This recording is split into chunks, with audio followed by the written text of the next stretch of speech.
Chifimo. Ki ji aka na eri ogini. To show for better. Ngaji kwano? Before ndoche emepụta ngaji. Aka ka ijiri. Hey. Ya ka eji asụ ji ngaji eri ya chete ndị ji aka eri.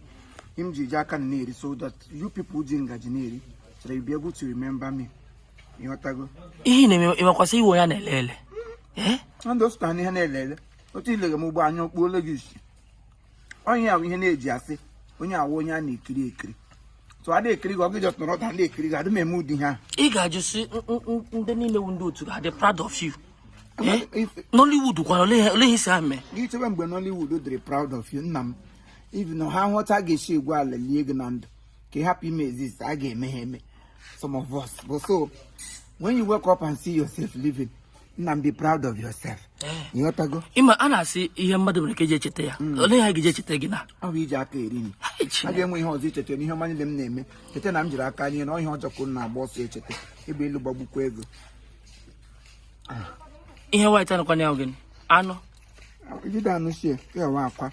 Akwa onye? Akwa. Ke nwunye gị ka ụmụaka. Wa akwa, nwunye m akwụ ya ọgwụbe. Ebe. Ya wa akwa. Mmadụ na wife akwụ ya onye mụrụ na ụmụ atọ. Ele ahụ ahụ akwa ahụ. Akwa na afọ zygote ga-afọ no. Embryo kwano. Embryo eba. O depend rude embryo. Wo wo left from border. Onye gaji because ụmụ agbọbịa na ụfọdụ nwere ike ha bịa di. Ọ wụrụ atọ wafọrọ. Na-eme ha ga-amụ family awashi ọgwụla. Ana nwere ike mgbe ọ bịara wa atọ ahụ fọrọ. Chukwu nna mekwe nene m amara.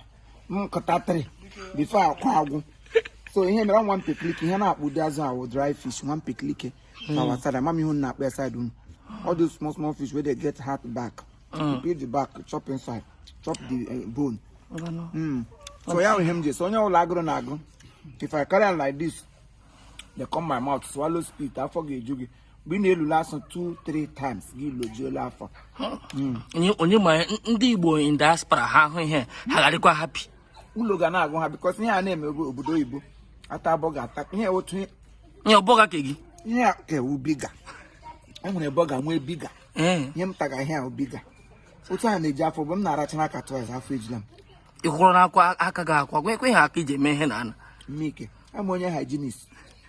Ebu m hygienist na ndụ m. Kamgbe nne mụrụ m ahụ onye hygiene, m ga-asa ihe n'ụdị ekwe m. Even nga m na-erige ni all management. Ebe supposed to enter n'ime moto. Usho onwe m rie ukuru unu na-ekopụta all disease. Onye m na-eje mụ na avoid. Stay on your lane, make I dey my lane. Banana and jollof rice.